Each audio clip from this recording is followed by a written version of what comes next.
Recording in progress. All right. Cool.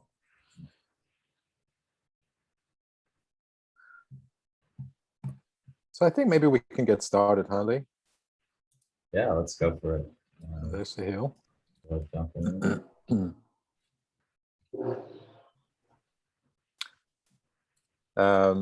So, last week we met our wonderful new dev captains. Most of them are here today. In the last kind of 7 days since our last meeting, we brainstormed, we came up with a set of responsibilities that really we want the community to focus on for the next 3 months at least, right? The top priority items. I'll share my screen in a minute. So dev captains have had a chance to look at that and kind of figure out which areas they want to focus on, their areas of strength, wherever they feel they're comfortable. But this list is hopefully going to keep growing. There's going to be more things to do. We're going to need more dev captains. And Lee, if you wouldn't mind, would you mind sharing the link to the sign up form just in case anyone else here decides to sign up and join this community? That would be great.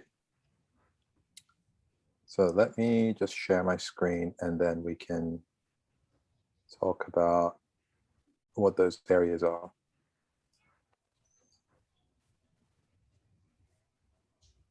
Oh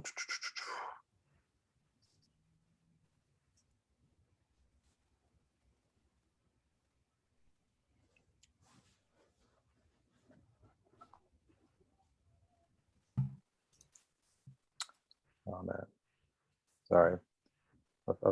I've just updated my OS and it wants a whole bunch of permissions. Lee, do you have would you mind sharing your screen? Do you have that document? Yes, I do. Would you mind? I just need to pull it up.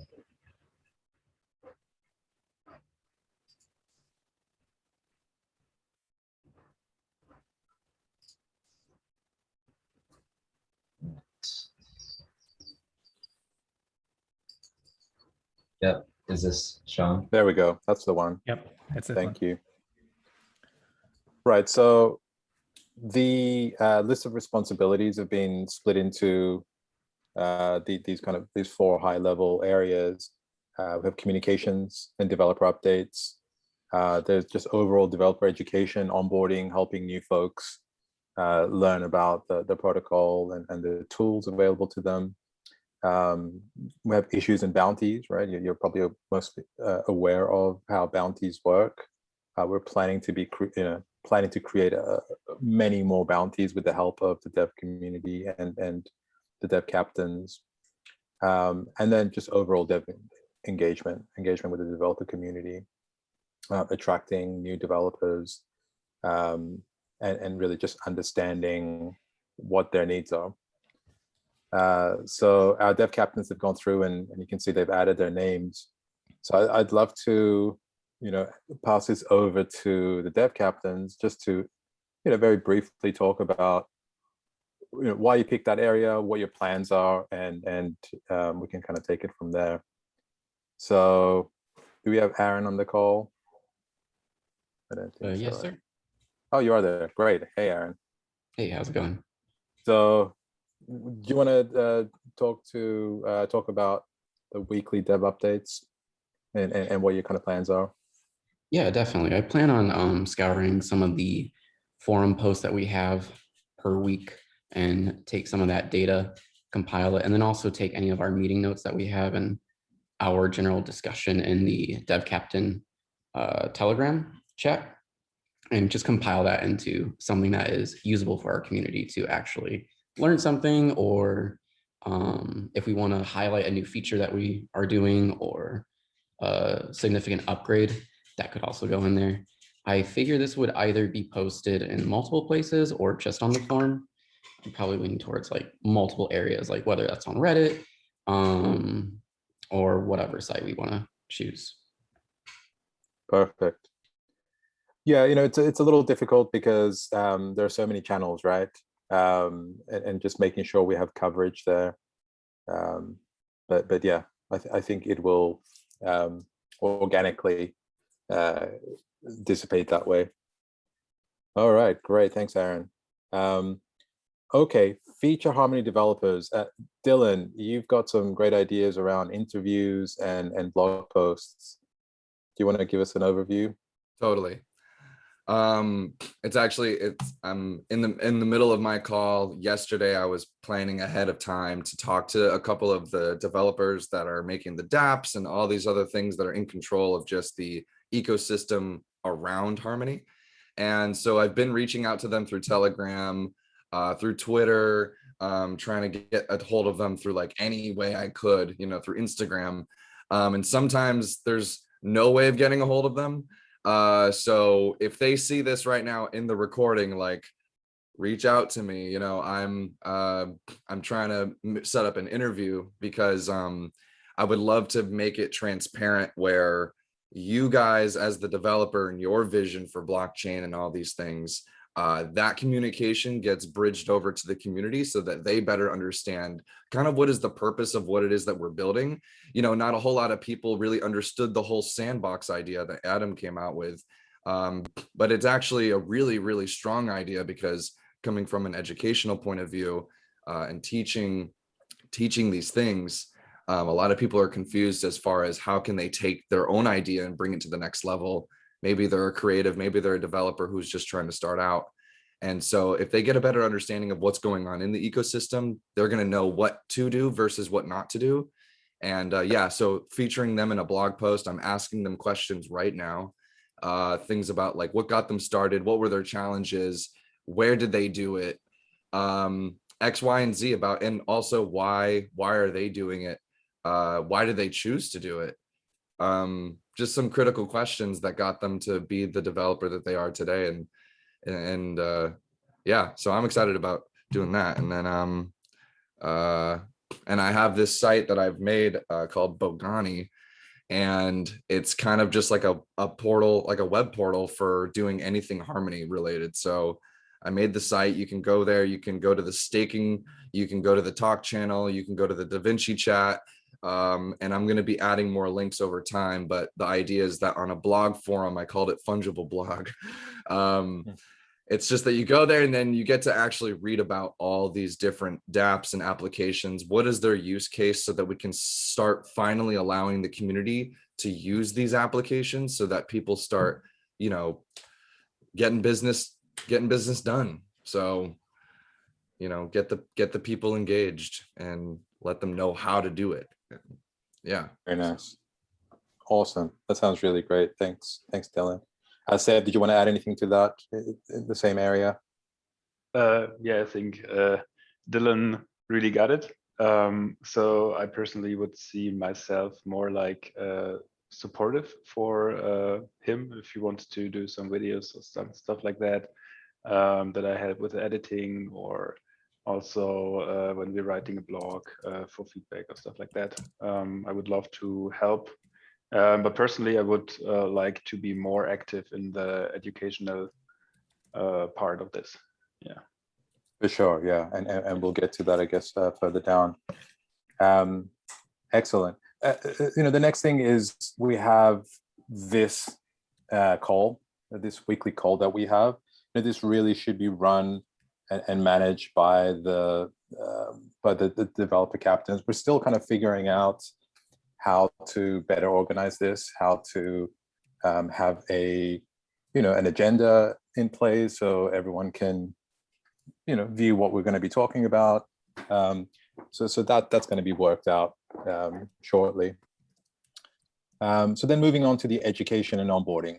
The key thing is documentation, right? And that's the first place developers go to, and we're well aware that there's a lot of room for improvement within our documentations. We're actively working on improving those, but we absolutely need the help of the developer community to make those even better. Aaron, do you want to discuss your thoughts on how we can improve the docs? Yeah, definitely. I think, what I'm doing right now is just combing through every single page and running it through Grammarly as I read it. So this has brought maybe these things need to be linked, like whether it's an algorithm that we're discussing or whatever the subject matter is in the doc, like we could provide additional context and clarity, plus grammar improvements, and then also updating anything that is erroneous or outdated along the way is kind of been my approach so far. And I imagine there's going to be even like more things that cascade from those findings that will lead into tutorials or whatever the next steps are in this responsibility doc. Absolutely. Sev, Devon, anything to add to that?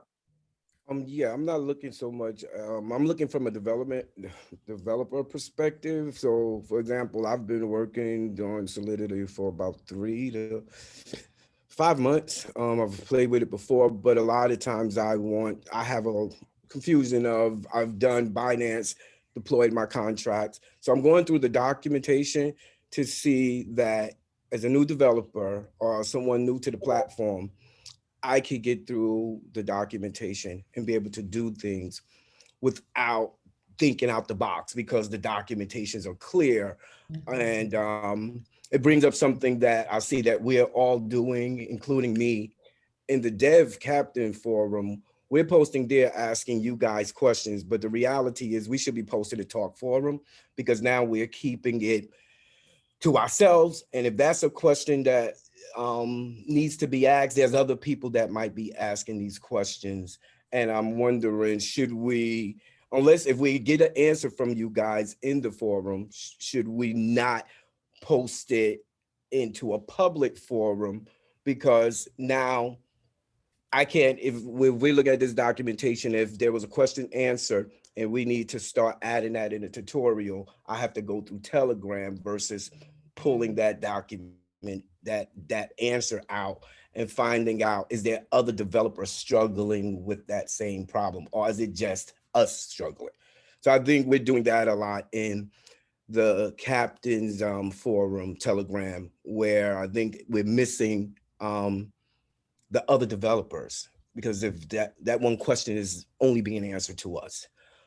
So again, Right. I'm combing through the docs to see that I can actually walk through, and later I'm doing videos so I can first ask the question if I run into a problem, and then I'll rewrite the docs the way I see, and then get peer review on the docs, especially from is it Seth doing the grammar?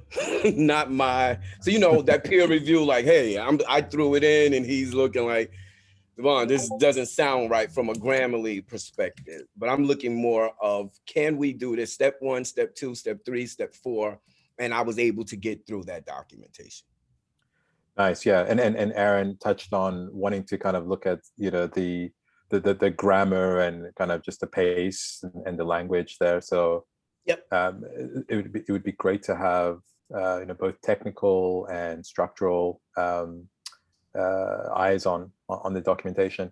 And Devon, you're the perfect person for this, right? You're starting out. You've got a background in it, but so any challenges you run into are probably typical of what any other developer would run into, right? In your position. So I think you've got that advantage of knowing, okay, well, I don't know what I'm doing here. Something's missing, and I need to improve that.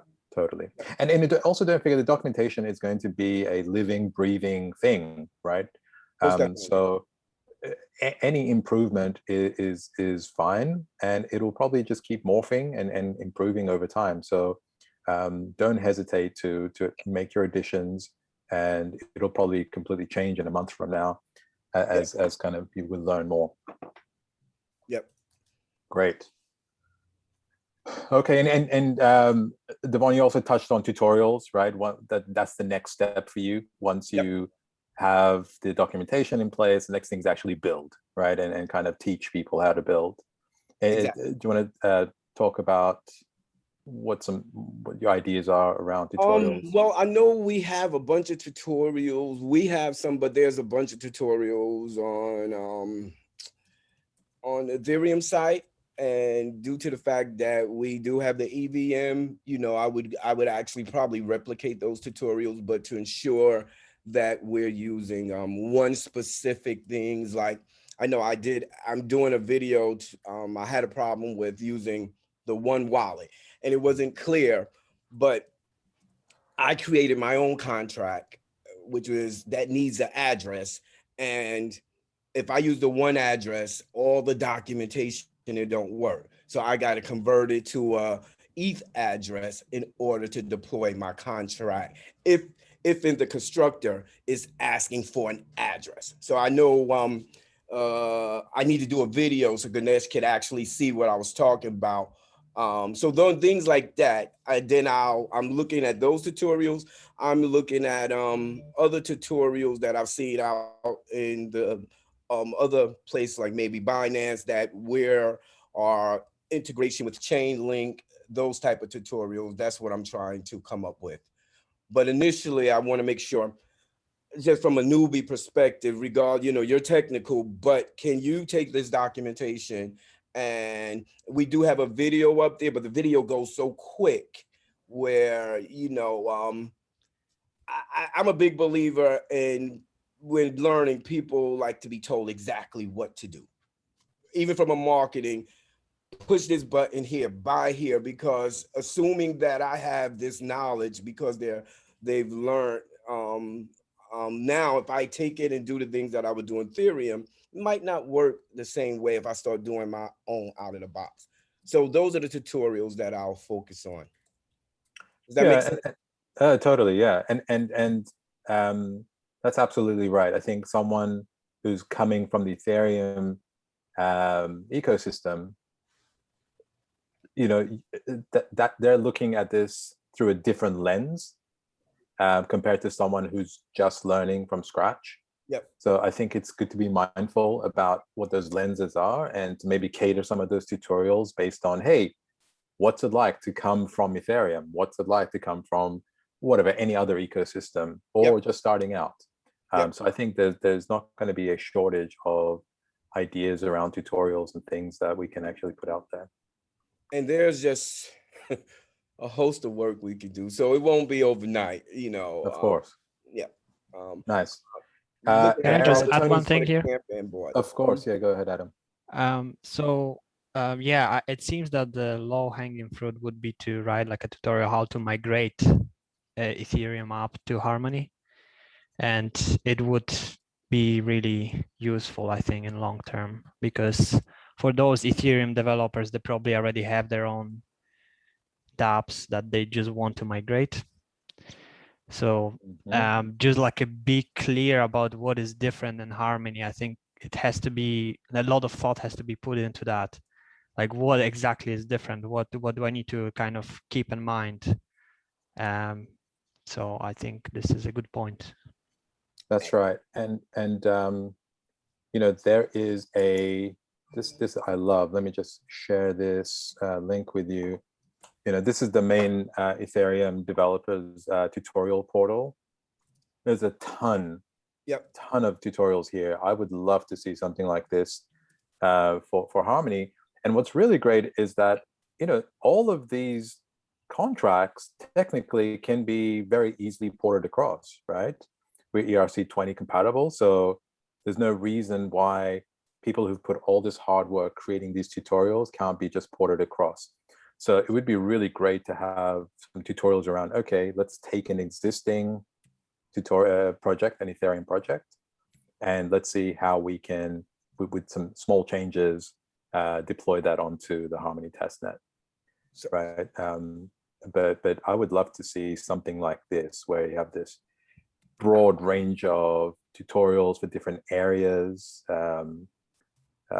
different frameworks, UI frameworks, and contract types. 100%, I have one question from the development perspective, and I do hear we've put in like, hey, let's do the full dApp. I'm kind of in the space and I'm looking, I'm on ETH Hack Money.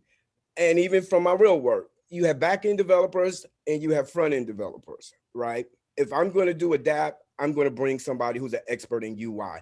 But just focusing, there's a lot of work where we look at Solidity developers.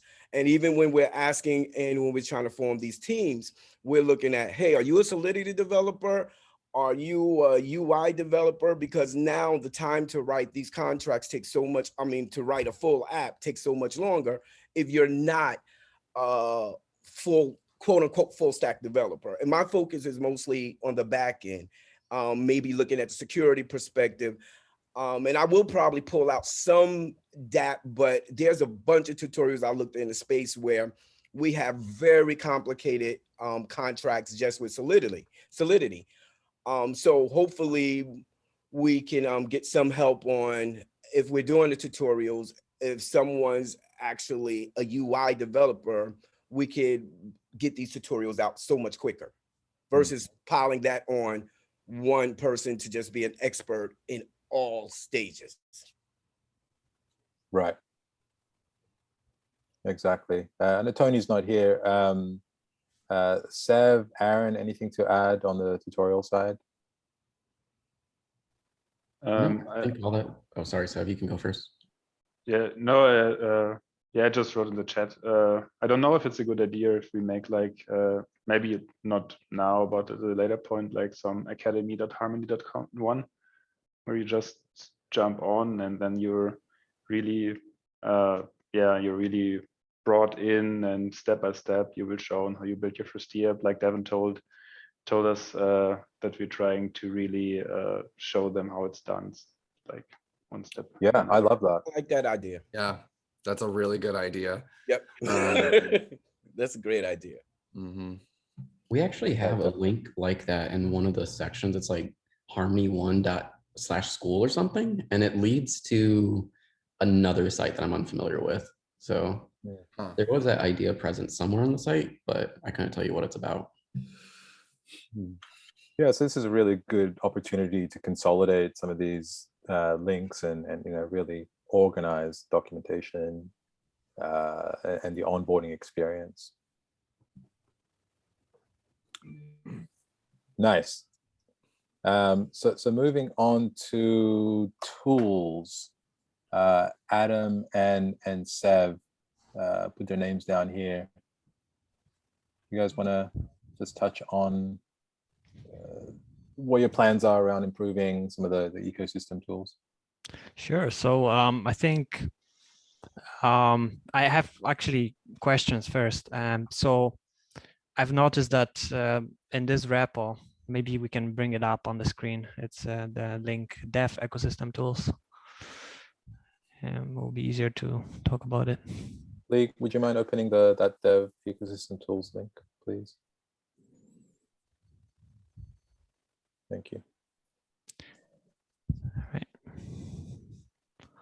So if we scroll down to the dApps section, I've noticed that I'm not sure when it was updated last time. It was 5 months ago, but it seems that the only thing here is the official sort of Harmony, or maybe like the stuff that came out from core team, or like at least from community close to core team. My question is, can we add dApps that are, like, don't want to throw names around, but we know what is the main exchange at the moment. Yeah, so 100%. with that, yeah, okay. Yeah. So All this was most likely, it's probably predates me as well, probably mostly done by Ganesha, Yes. who couldn't make it. Absolutely. Right. If I can quickly add, absolutely, Adam, this was created only as a placeholder boilerplate when we started, when we launched the Ethereum compatibility. So this is exactly what we need to update and build. I think I've noticed a lot of community engagement, and I think it's awesome to have those infographics, like those that you throw around Twitter and just kind of chill with. So it could be automated. It could possibly be that you add logo and the name and the link, and that graphic is created so that every time we update this, when there's a new project, that doesn't have to be this dance between graphic designers, and it is kind of like a project, because you would have to have some kind of rendering engine. I mean, it's not hard. I think I've done something similar that basically just adds those items in a nice presentable way. I would suggest being very careful what you're adding on the main Harmony GitHub as dApps, because So far, there's been a lot of, rugs, let's put it that way. And not only that, but some validators have actually shared on social media, validators that are very well known in the community, and they've shared these projects that rugged. So I would be very careful about what you're putting on the main GitHub. Yeah, 100%. That was my first question as well. That's why I noticed that here are kind of those core team kind of approved things. So so yeah, this is another kind of another topic that should be addressed.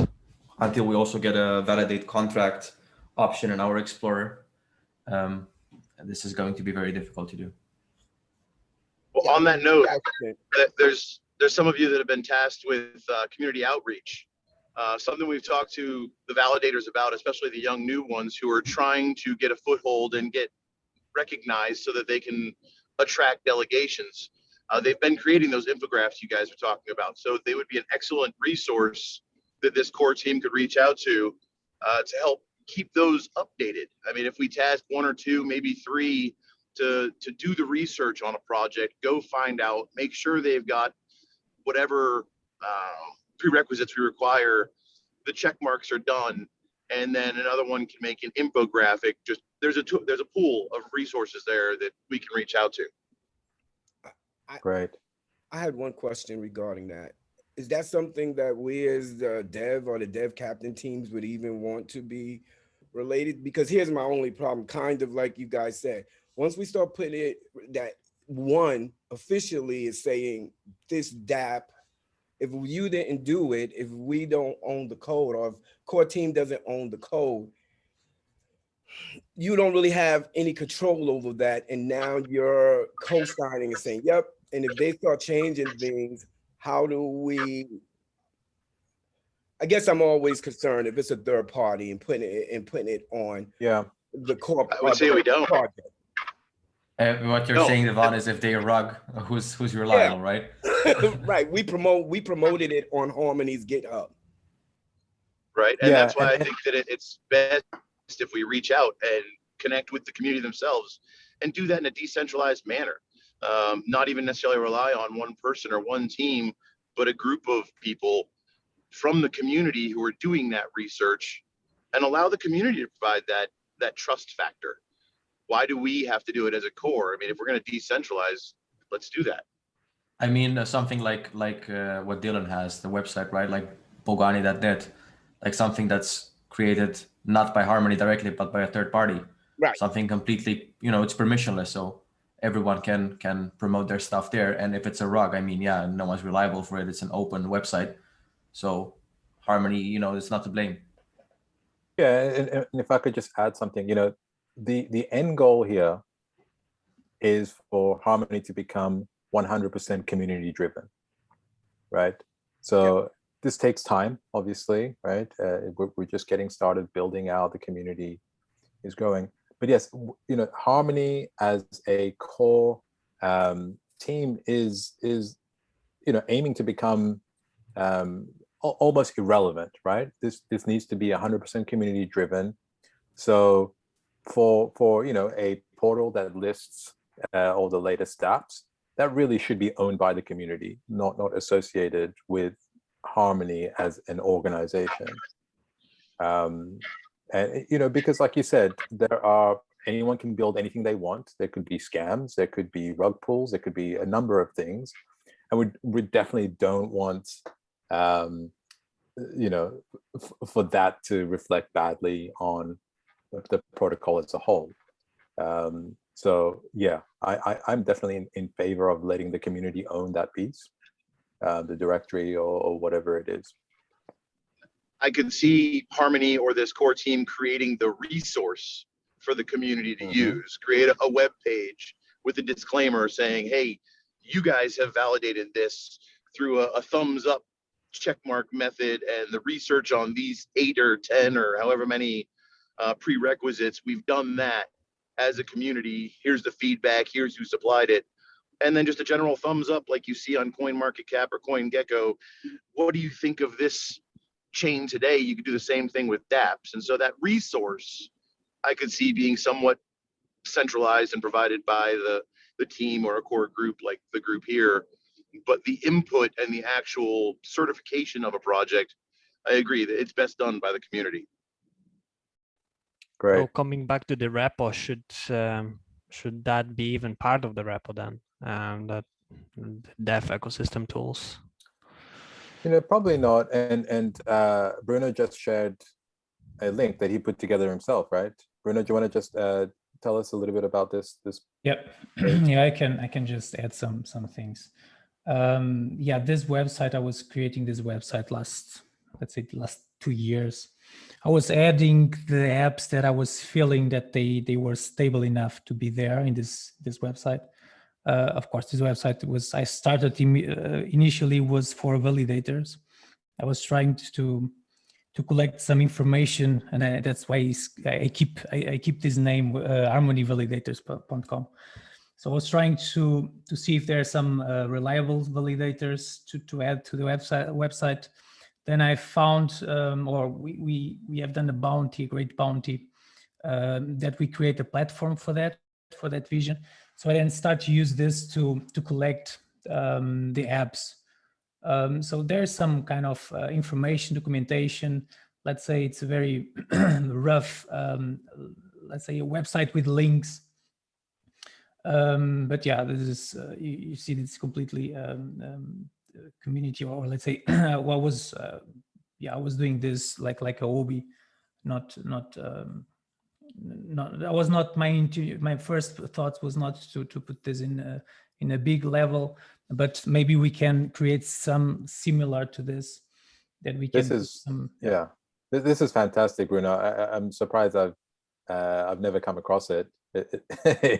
It's hard to find, I guess, but yeah, it would be great to have this or something like this, and maybe allowing folks to contribute to it, right? Have a mechanism, maybe through a pull request or something where people can keep updating those links. Yeah.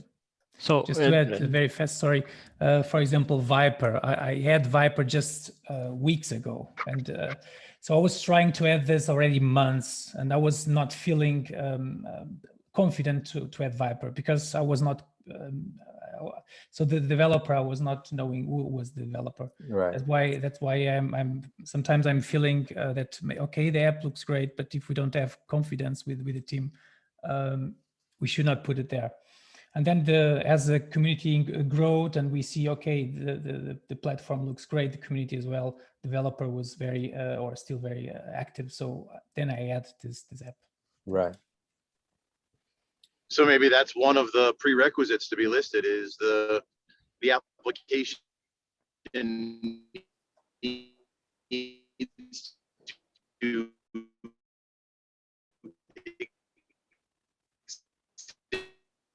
exist and develop their own community amount of time, 6 months, 9 months, a year, something like that. And that site is a trusted source that they happen to be flied on the site. And Bruno, love what you've done there. We linked it in Harmony, by the way. Nice, Matt. Your audio cut out briefly, but I think what you were saying was that there needs to be some kind of, I don't know, grace period or auditing flow where we can make sure it's a legit project and then kind of add it. Yep, and possibly even a time constraint where they have to do their own work and attract their own followers for the first 6 months or something like that, and exist in our community for an extended period of time before they're listed. Agreed.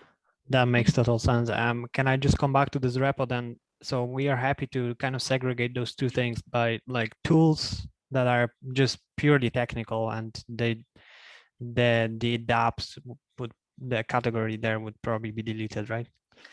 I think that makes sense, right? Because maybe I wish Ganesha was here to talk about what his intentions were, but I agree that dApps are going to be numerous, right? They're going to be created by the community. There's going to be good ones. There's going to be bad ones. They're probably going to be scams. But we should probably remove that from the core repo and just let the community own and decide what needs to go in these in these lists. It's a good idea for like a bounty to create like some kind of DApp that would basically make voting for trust of a project. Yeah, but like a again, it verification. could easily be spammed with from people of that project to kind of Adding put it junk up. projects.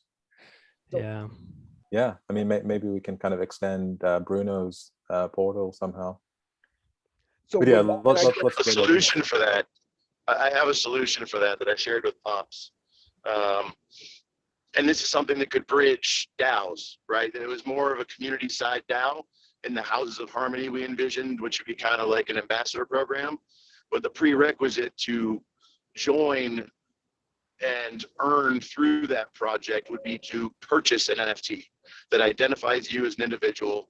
It doesn't necessarily need to cost $1,000, but it needs to cost something enough to off-put people from creating dozens or hundreds of accounts and spamming, right? So they log into that DApp or whatever it is via Web3, present their House of Harmony NFT, whichever house it's from, and then that allows them to vote. So I guess I have, I'm a little lost. We have a community DAO that we're working on, and maybe we should have a marketing DAO. And of course we could do marketing, but I'm not understanding why would a dev team be taking up anything that has to do with outside DApp? I'm coming in as a developer. I want to get some tools work. We might have other developers. They have questions that, so to me, is much more important than, and I could be wrong, much more important than if we spend 15, 20 minutes on a marketing, how do we market it, this DApp, we lose the value of ensuring that the developers' questions are being answered. Because honestly, someone's DApp wouldn't be, unless they're going to show me their source code, wouldn't be something me coming in as a developer really care about. And maybe I'm wrong understanding what our roles are and what we focusing on, but it seems like we're kind of we're a little spread it out across. I guess, my take on this is that, this is an open platform. Anyone can build anything they want, right? We definitely don't want to be gatekeepers. Right. But if we are going to have some kind of portal that's owned by the community, and we want to ensure it's high quality, that we're weeding out the scam dApps, then that's kind of where we come in, right? It's like, you're fine, you can go ahead and build any app you want, but if you want to be featured on this portal, which has a lot of traffic and people, you get a lot of exposure for your dApp, then, these are the conditions, right? We need to make sure the community reviews it, make sure that, it's been 6 months and you've got usage, whatever those guidelines are. And, this might be a good segue to maybe Sahil and Lee. Is it worth talking about the developer DAO here and how that could potentially tie into, how we own this part of the community, or how we manage, the community manages itself?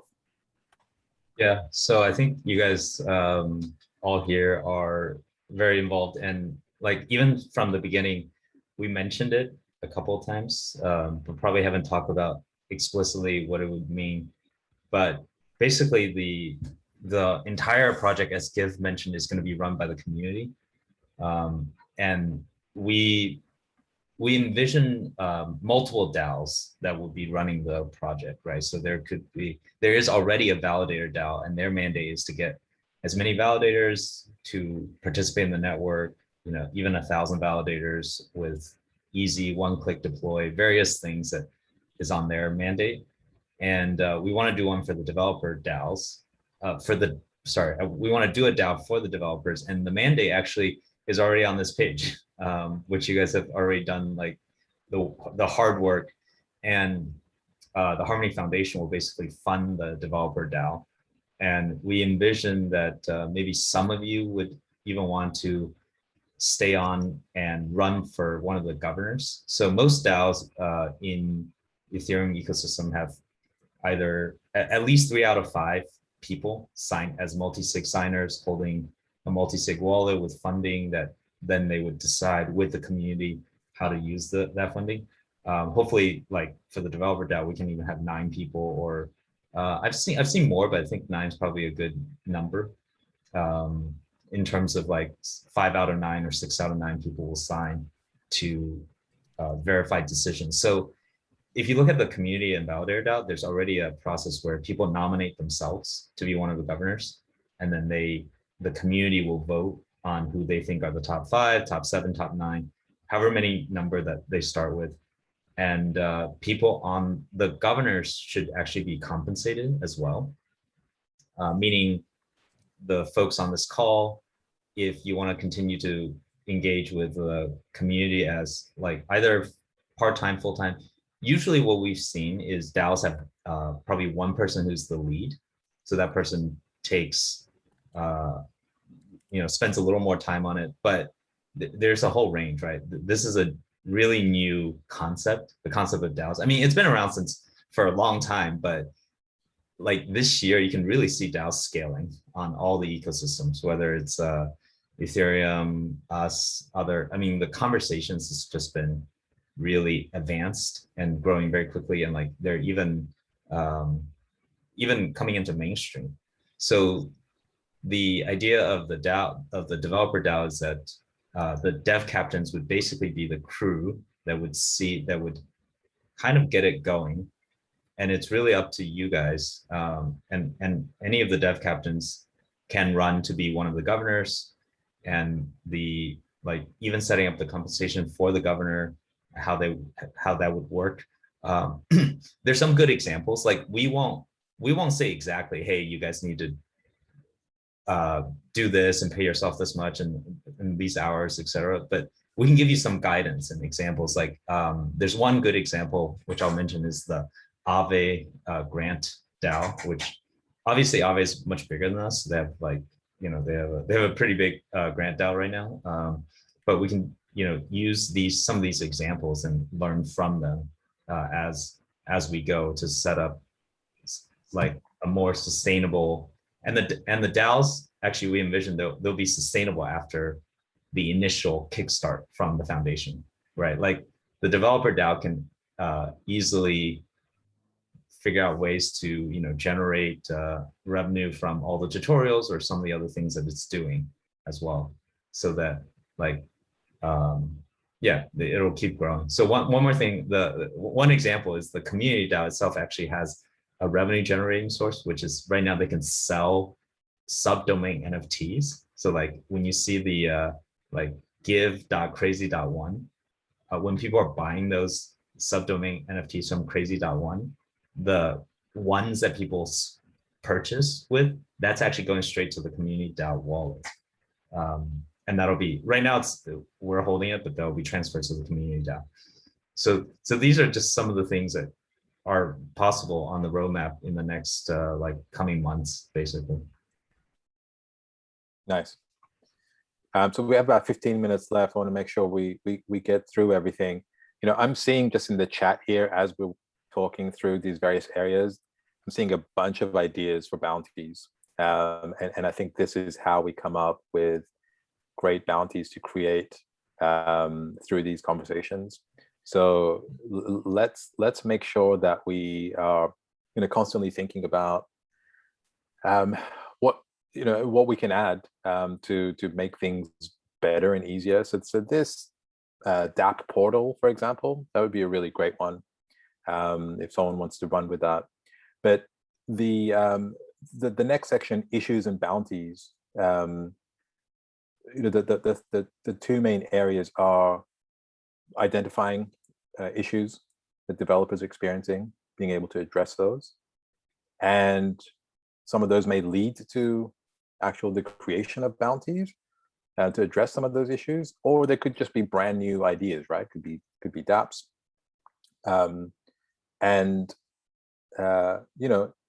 going back to the developer DAO, for example, one of the sources of funding could be some of these developer tools, right? There could be a dApp where, I don't know, if you want to add your adapt to the portal. You have to pay a fee for, or maybe for voting, and maybe that goes directly into the developer DAO that's going to be used for future projects, right? Like, you know, you should really be thinking about it that way.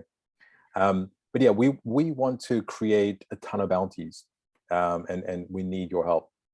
So a couple of folks here, Adam, and the rest have added their names here. Do you guys want to just quickly talk about, Bruno, do you want to go first, talking about, you know, you've got a lot more experience with creating bounties, what your approach is going to be, and how we can really maximize this. Yeah, sure. This area. Yeah, so we saw a lot of, or we see a lot of ideas. And the next step, and that we, Dev Captains, we will do is to try to bring these ideas to a documentation, like an application for bounties, to follow all the process. Okay, this is what are the requirements, and after we met these requirements, we go to the next step for the votation, because I see that we need to vote between us which apps are, or applications for bounties are the best to invest, because we are not so big now. We need to focus in the ones that are more interesting currently, and then in the future we will scale. But yeah, that's my first idea, is to try now to collect these great ideas, try to put this in a paper, in a documentation with all the parameters that we need to go to the next step. Yeah. Nice. Anyone else? We're talking about bounties. Sure. So I wrote one and it got accepted. It's great. Thank you guys for all the support. My question is, since we agreed on kind of incentive for that, since now we are taking a little bit more different approach, that we'll have a team that will do that, it is not kind of fair for them. Like it doesn't make sense with the previous agreement, sort of about the 10% of those who ride the bounties.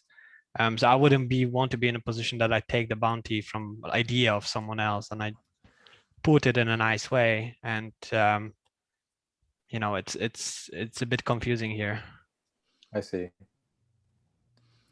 Yeah. Thanks, Adam. Maybe I can add. Thanks, Adam, for talking about this, because I have also the feeling that in the beginning, in the first meeting that we had, that I have the feeling that all you guys think that you will develop the apps. Sure, you can do this, but if we want to scale as we want, what we will do is we will control the teams that will create the programs, the apps. So if I'm developing an app, I can only developing one in 1 or 2 months. But if I'm controlling, I can develop 100 apps, because 100 teams will be working in this. And this is the only way that we can scale, is that we, Dev Captains, we will control the teams that are developing these apps. We will raise the applications in Gitbook or GitHub, so in all the platforms for the bounties. But the idea is that the ones that are working in the program or in the apps, they will receive the money, not us.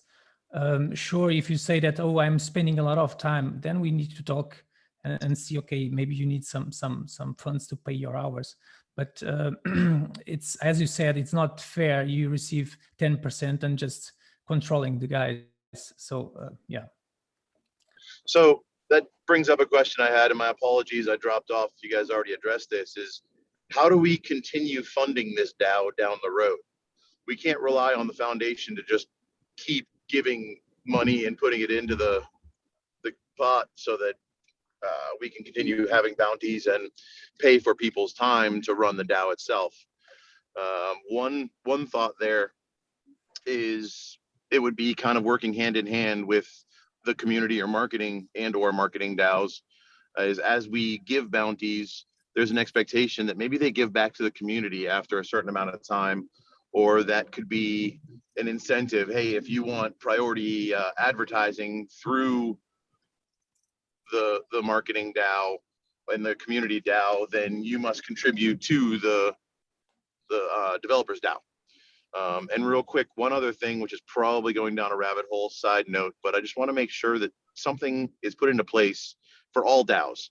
I think it's very important that we have a way for either the community or the governors themselves to perform a vote of no confidence.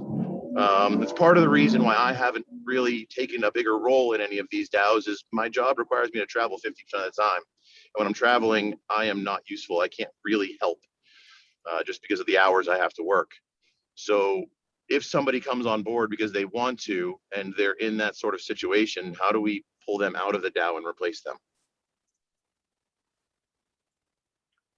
Yeah. Lee, do you want to maybe discuss some of your thoughts on those kind of dynamics? The DAO should have its own way of doing that. Each DAO could have its own way. So one of the things that we would suggest again is that each DAO would write an operating agreement or some agreement that they all agree to and the community agree to, and there's a way of, you know, either replacing governors or having some, of course, checks. Like the way, I guess each DAO is almost going to be like its own country in that it'll set its own constitution and way of doing things, either a country or a company, right? And so I think Dylan's posting about is like, let me see, our articles of agreement. Yeah. So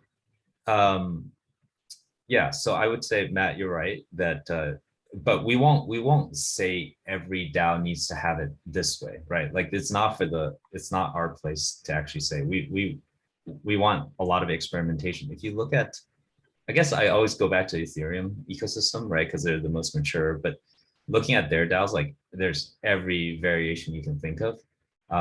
And later on, like, right, the foundation will bootstrap, like kickstart. That's the idea. We will help, especially for the ones that we really care about, like the developer DAO. We'll provide some initial funding and kickstart it, and like hopefully it can figure things out along the way. And by the way, it's possible that in the future, right, there will be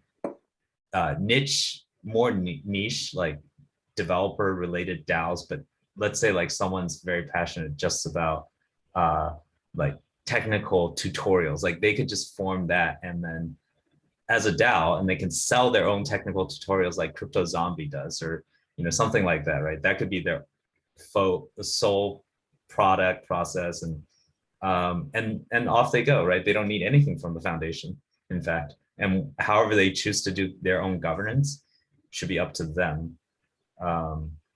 Yeah, it really even shouldn't be up to us. Like, we don't envision funding every DAO. Of course, I mean, by the way, there's like, you know, Venom is a DAO, Mochi is a DAO. All these things have basically like DAO mechanisms on Snapshot already. So, and they're completely independent. So yeah, I guess the answer to your question is long way of saying the DAOs, we think that's a good practice, but yeah, the DAOs themselves should decide. Mm-hmm. Yeah, I definitely agree with you. The team, the foundation, and even the DAOs, well, the DAOs themselves also need to, but they shouldn't. It almost might necessarily, as far as the template, for people in many different DAOs, some of which the foundation is bootstrapping. So if the foundation is bootstrapping a set of guidelines, maybe that, hey, your DAO articles of association or whatever we want to call them, they need to include these 5 or bootstrap you. Yeah, that's seems like it would make sense and be a good way to protect those DAOs to make sure that they have longevity. They're not going to fall apart because there's only 5 members or 7 members, and then one of those 7 members decides to start trying to collude with people so that they can gain access to the funds. How do the honest governors go, you know what? No, this guy's shady. We need him out. So we need to vote him out now before he causes problems. Yeah, these are all very real problems. Like DAOs are a new structure. The human problems will always exist, right?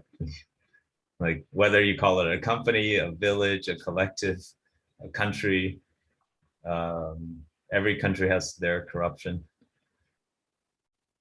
Can I comment on something like that really quick? There's there's always like a lot of fear when it comes to people organizing themselves in a free manner.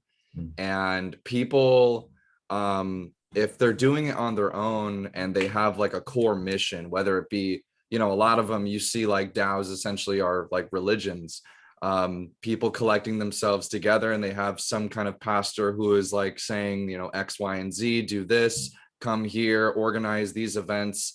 And then there are people who have a certain set of skills who are like, well, I'm really good at project managing, and I'm really good at marketing the idea, and I'm really good at doing these things. So, you know, my point is that since we're doing these DAOs for Harmony, and we're essentially creating really nice fitted pockets in the entire ecosystem of Harmony, they have their marketing, they have their community DAO, all such and foremost. And I see the whole point of creating a list, like a 10 list of, you know, here are what are the expectations that Harmony has for its ecosystem, because we wouldn't want it to be arbitrary.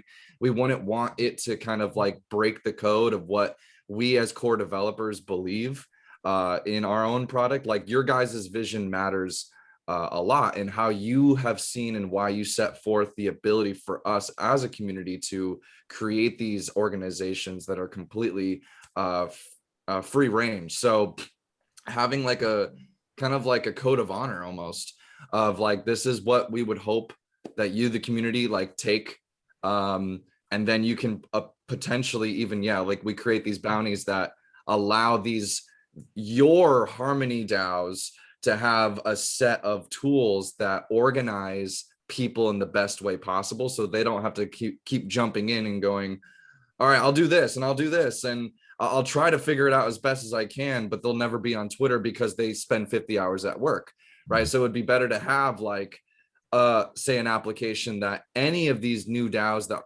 Harmony comes up with gets to utilize an application that we, the core developers and the developer captains, we can come up with a philosophy with how that actually works, where it's one, it fits with our ethics, with how more people can create their own DAO and we don't have like direct control of that, and how people can kind of create their own ideas of what a DAO would look like in their hands by giving them this application and going, here are just some of the tools for getting your idea to be solidified.